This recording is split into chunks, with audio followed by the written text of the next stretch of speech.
সকাল, কেমন আছেন সবাই? আশা করি সবাই ভালো আছেন, সুস্থ আছেন। আমি অনেক ভালো আছি।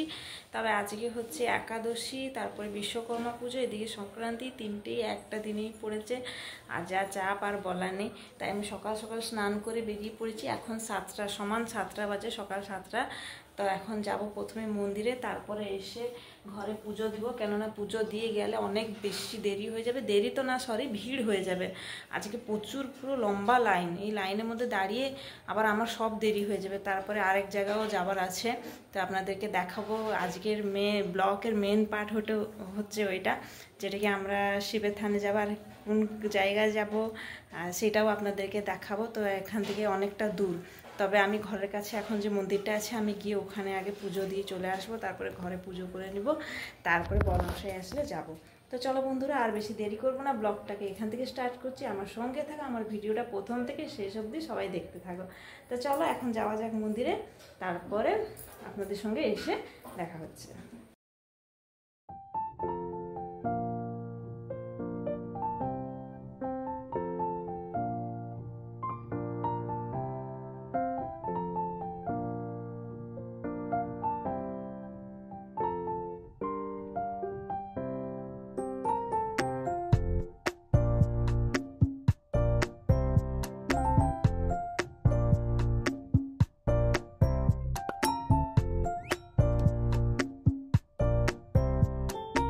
বন্ধুরা, আমরা এখন যাওয়ার জন্য পুরো রেডি হয়ে গেছি, অনেক এক্সাইটেড আছি। আমার বড়মশাই গেছিল, কিন্তু আমি একদমই যাইনি। আমার বড়মশাইও মানত করেছিল একদিন যাবে বলে, তো তখন থেকে আর যাওয়া হয়নি।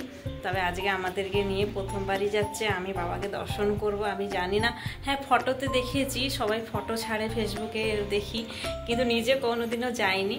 তা যাবার অনুভূতিটা তো অনেক খুশি হচ্ছে। তা আগে যাই, আপনাদের সঙ্গে দেখা হবে ওখানে গিয়ে। আর প্রচুর জোরে রোদও হচ্ছে, তো বাদ দাও, রোদ বৃষ্টি যা হচ্ছে হোক, আজকে তো যাবোই যাব। তাই না, ভাবছিলাম যাবো কি না যাবো, কিন্তু দেখি না, এখন পুরো রেডি হয়ে গেছি। বর্মশাই বলছে চলো। আজকেও আমাদের গাড়ি সার্ভিসিং হবে। আজকে একাদশী, সংক্রান্তি, তো গাড়ি যেরকম হলে পুজো হয়, তো তাই জন্য হচ্ছে গাড়ি সার্ভিসিং সেন্টারে দেওয়া হয়ে গেছে। বর্মশাইকে আমি বললাম যে তুমি আজকে গাড়ি ধোয়াধুয়ি কিছু করো না, এমনিতে অনেক দেরি হয়ে যাবে যদি যাওয়ার আছে। তো বর্মশাই বললো ঠিক আছে, আমি গাড়ির হচ্ছে সার্ভিসিং সেন্টারে দিয়ে দিই, তারপরে আমরা যাব।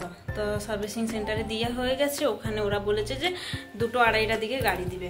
তো ততক্ষণ আমরা গিয়ে চলেও আসবো। এখন প্রায় বাজে 10টা। তো এখন হচ্ছে বেরিয়ে গেলে ম্যাক্সিমাম আমাদেরকে যেতে হবে 40 কিলোমিটার যাওয়া আসা। তো চলো আগে যাওয়া যায়, তারপর আপনাদের সঙ্গে দেখা হচ্ছে। তবে এদিকে আমরা ফাইনালি বেরিয়ে পড়েছি। সাথে একটা জলের বোতল আর একটা ছাতা নিয়ে নিয়েছি, কেননা এত দূরে যাব। ছোট বাচ্চা একটা সঙ্গে আছে, তা জল বোতলটা যেরকম হলেও ক্যারি করতে হবে। ছোট হোক বা বড় হোক, সবারই জল তেষ্টা পায়। আর সেরকম রোদও হচ্ছিল। গাড়িতে যাবার সময় ছাতাটা এতটা আবশ্যক তো ছিল না, কেননা গাড়িতে ছাতা ধরে বসার মনে গিয়ে হতো। কিন্তু বৃষ্টি হলে তো যেরকম হলে দরকার হতো, কেননা ওয়েদারটা চেঞ্জ হয়ে যাচ্ছে, কখন বৃষ্টি হচ্ছে কখন রোদ হচ্ছে তার ঠিক নেই। আর আমরা যে এলাকায় যাচ্ছি ওটা হচ্ছে গ্রাম জায়গা, তবে ওখানে বৃষ্টি হয়েছিল। আমরা যখন যাই না তখন বৃষ্টি ছেড়ে গেছিলো। তবে আমাদের পুরীর থেকে ওই যে গ্রামে যেখানে গেছিলাম, ওখানে ওয়েদারটা বেশ ঠান্ডা ছিল। তো এখন আমরা আস্তে আস্তে করে যাচ্ছি, কিন্তু আমি এতটাও ভিডিও বানাইনি, কেননা এমনিতে ভিডিওটা অনেক বড় হয়ে যাবে, আপনারা দেখতে পছন্দ করবেন না। তাই যতটুকু ইম্পর্ট্যান্ট জায়গা আমি ভিডিও করেছি। আর এখন হচ্ছে আমরা গ্রামের ভিতরে ঢুকে গেছি। আর তারপরে আপনাদেরকে একটা সুন্দর জিনিস একটা দেখাবো। কাশফুল মানে এত ভর্তি, আর বলার নেই।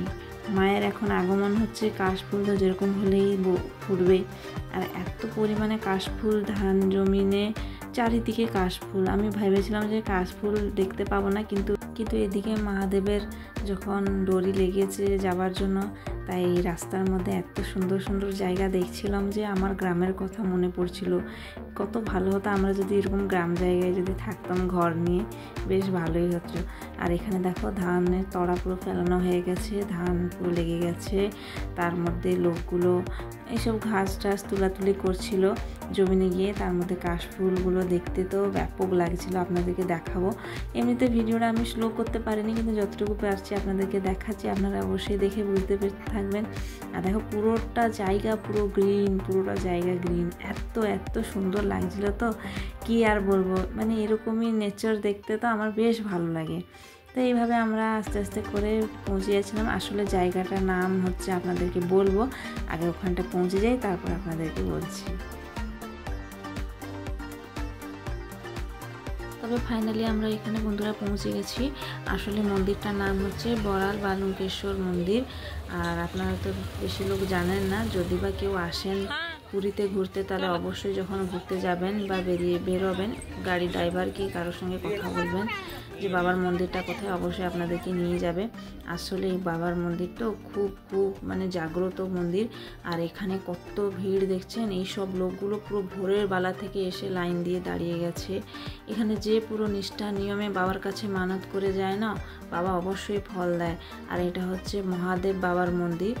আসলে এখানে দেখো সবাই যে বসে আছে সবাই মানত করেছিল, ওদের মানত পূরণ হয়েছে বলে এখানে পুজো দিচ্ছিল, ধ্যানে বসছিল। আর এখানে দেখো বাবার 108 কলসি জলে স্নান হচ্ছে। আসলে বাবা হচ্ছে ভিতরে আছেন, এখানে বাইরের যে বাবার লিঙ্গটা যে আছে ওখানে জল অর্পিত করা হচ্ছে, কেননা এত জল ভিতরে মানে মন্দিরের ভিতরে দিলে বাবার কাছে ওখানটা জল পুরো ভর্তি হয়ে যায়। তাই জন্য এখানে 108 কলসি জল বাইরে সাইডে মানে মন্দিরের সাইডে জন্য বাবার লিঙ্গ আছে ওখানটা অর্পিত করা হয়। আর ভিতরে হচ্ছে বাবা স্বয়ং বাবা বসে আছেন। দেখলে তো চোখ মানে কি আমার তো ধন্য হয়ে গেছে বাবাকে দেখে। আসলে আপনারা যদি কেউ আসেন অবশ্যই আসবেন ঘুরতে। আর এখানে 108 কলসি জলে যখন বাবার স্নান হচ্ছিল না, যখন জল ঢালা হচ্ছিল, দেখে তো মন পুরো ভরে গেছিলো। আমি এরকম দৃশ্য কোনো দিন দেখিনি। আর প্রথমে দেখেই তো আমার ভীষণ ভালো লাগছিল, মানে কিছু চাইতে ইচ্ছে করছিল না, চোখ থেকে শুধু জল বেরিয়ে যাচ্ছিলো মানে বাবার এই অদ্ভুত দৃশ্য দেখে। তবে আপনারা যারা দেখতে পাচ্ছেন অবশ্যই জানতে পারবেন যে কতটা মহিমা বাবার কাছে। আর প্রচণ্ড ভিড় বন্ধুরা হয়েছিল। আমরা ভোরের বেলা যদি যেতাম ভালো হতো। আসলে 30-40 কিলোমিটার, 40 কিলোমিটারই বলবো, এতটা দূর। আর আমরা প্রথম এসেছি তখন একাদশী সংক্রান্তি। আসলে এটা কালকের ভিডিও বন্ধুরা, একাদশী দিনে তো ভিড় তো হবে। তো এখানে দেখো সব ব্রাহ্মণরা জল নিয়ে যাচ্ছে, যার মানত ছিল তার পূরণ হয়েছে। বাবার কাছে 108 কলসি জল দিবে বলে মানত করে থাকবে, তাদের পূরণ হয়েছে বলে এখানে ব্রাহ্মণরা সব লেগে পড়েছে পুজোয়। আর দেখে তো দৃশ্যটা অপূর্ব লাগছিল। এটা হচ্ছে বাইরের কুয়া, এখান থেকেই বাবার জন্য জল যায় স্নানের জন্য। আর এখানে দেখো সবাই একটা করে জল দুটো হাতে কলসিতে জল নিয়ে যাচ্ছে। তবে কেমন লাগছে বন্ধুরা আজকের এই ধার্মিক এই ভিডিওটা আমার অবশ্যই কিন্তু কমেন্ট করে জানাবেন। আমার তো বেশ ভালো লাগছে, আমি জানি আপনারা যারা দেখছেন আপনাদেরকেও বেশ ভালো লাগবেই। আর এখানে বাবার ভোগ হচ্ছে, নন্দী মহারাজ তো থাকবে পুরো ভর্তি, চারিদিকে দেখো সেখানে নন্দী মহারাজ আছে। তবে বাবার কাছে মানত করে আমি এসেছি, যদি পূরণ হয় না, বাবার কাছে মানত করে এসেছি। আমি 16 সোমবারও যাব, 16 সোমবার করবো বাবার কাছে। তবে বন্ধুরা এখন আমরা বাড়ি ফিরছি, বাড়ি ফেরার পথে আরও 2 জায়গায় যাব, তবে আপনাদেরকে দেখাবো। তবে একাদশী দিনের তো আমাদের বেশ ভালোভাবে কাটলো, আর এত ভালোভাবে কাটলো বলা নেই। এদিকে গাড়িটা আমরা সার্ভিসিং করতে দিয়ে দিয়েছিলাম, আর ওইদিকে আমরা বেরিয়ে পড়েছিলাম মন্দিরের দিকে। তবে বাবার কাছে সবার প্রথমে দর্শন দিয়েছি। ভেবেছিলাম আজকে আসতে পারবো না, কিন্তু বাবার ডাকেই এমন একটা মহিমা ছিল যে অটোমেটিক্যালি আমরা ট্রেনে এসেছি বাবার কাছে। তাই বাবার কাছে দর্শন করে এখন বাড়ি ফিরছি। এখন মায়ের কাছে যাব, মানে আরেকটা জায়গা আছে বীর গোবিন্দপুর দক্ষিণকালী মা, অনেক বড় মা, মানে দক্ষিণকালী মন্দিরটা, সেটাও আপনাদেরকে দেখাবো। আপনারা সঙ্গে থাকুন, আমার ভিডিওটা দেখতে থাকুন।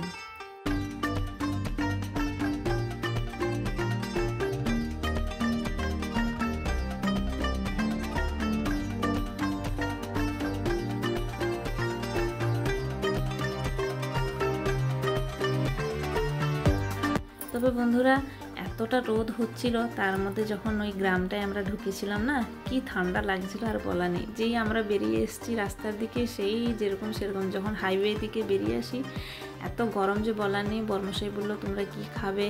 আসলে আমরা দিন সারা কিছু খাইনি, আমি চিড়ে কলা খেয়েছিলাম, আবার যাবার পথেও একটা নিরামিষ জায়গায় জলখাবার খেয়েছিলাম।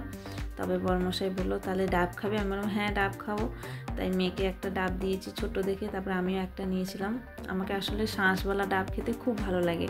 আর এরকম উপোস বারে যদি এইসব জিনিস যদি না খাও তো শরীরটা বেশ ক্লান্ত ক্লান্ত লাগে। তুমি কাজ করো বা না করো, একটা জায়গায় বসে থাকো বা শুয়ে থাকো, মানে এতটাও শরীরটা ঠিক মতন কাজ করে না।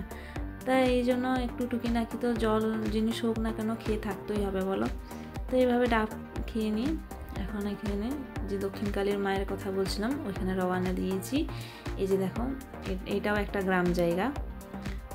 এখন হচ্ছে এখান থেকে আরে অল্প দূরে মায়ের মন্দির। তো চলো মায়ের মন্দিরে যাওয়া যাক, দর্শন করা যাক, তারপরে তোমাদের সঙ্গে আবার দেখা হচ্ছে।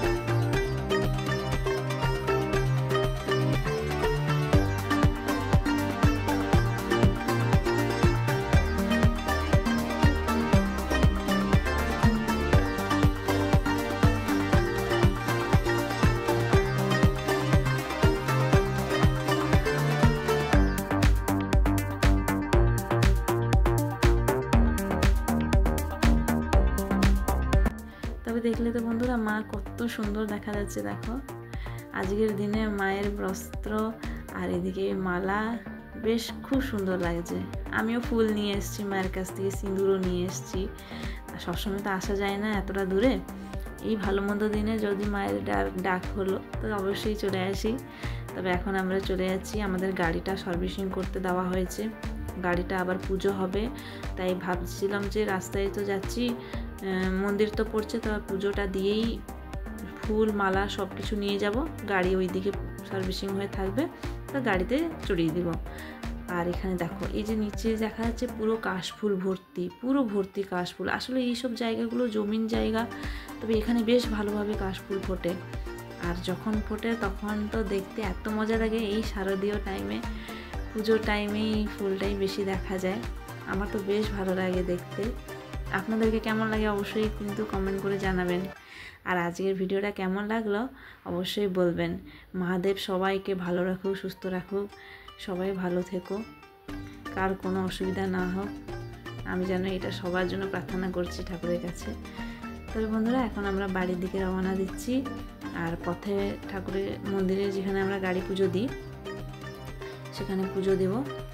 আর আপনারা যেও পুরীতে ভিজিট করেন সে অবশ্যই জানেন যে পুরীর এন্ট্রি করার সময়ই মায়ের মন্দির পড়ে, যেটাকে বলা যায় বাট্ট মঙ্গলা বলা যায়, মঙ্গলা মায়ের মন্দির।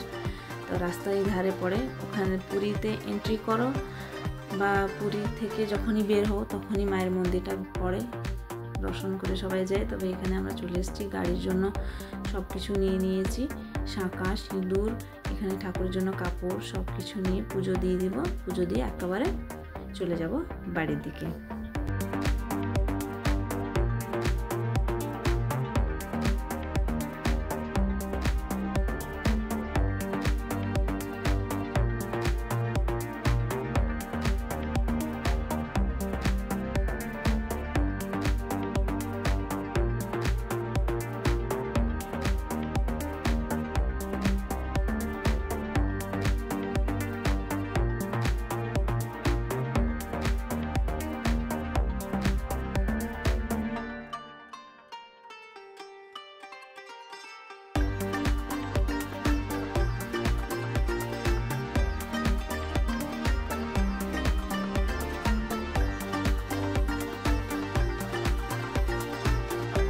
বন্ধুরা এদিকে দেখো পুজো দেওয়া হয়ে গেছে, তবে প্রায় দুপুর 2টো বাজতে যায়।